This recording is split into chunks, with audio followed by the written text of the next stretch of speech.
মণ্ডল। বলেন তো ভাই আসলে অখিল মণ্ডল হিসেব করে আছে। আপনার নাম পরিচয়টা দিয়ে শুরু করেন। আমার বাসা মাগুরা লোকদিয়া, মাগুরা থানার লোক আমি। আমার মাছের আড়ত আছে। এই শাকিল আমাকে ফোন দিয়ে নিয়ে আসে, দাদা মাছ দেবো, আপনি টাকা পয়সা গোছ করে চলে আসেন। আমি আইসি 12টার সময়, রাত 12টার সময় নামছি আমি 30 মাইল নামলে সে আমাকে মোটরসাইকেল রিসিভ করে আনে। কি গোরস্থানে, যেটা কৃষি গোরস্থান, ওটা হলো ঈদগাহ মাঠ বলে।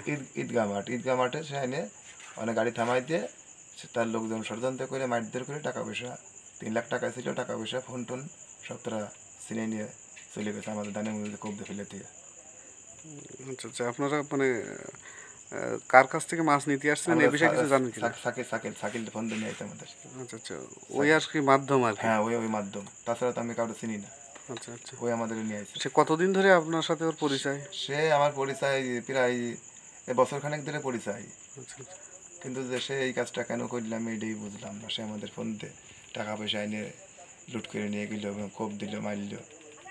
সে এই কাজটা কেন করলো বুঝলাম না। আচ্ছা আচ্ছা।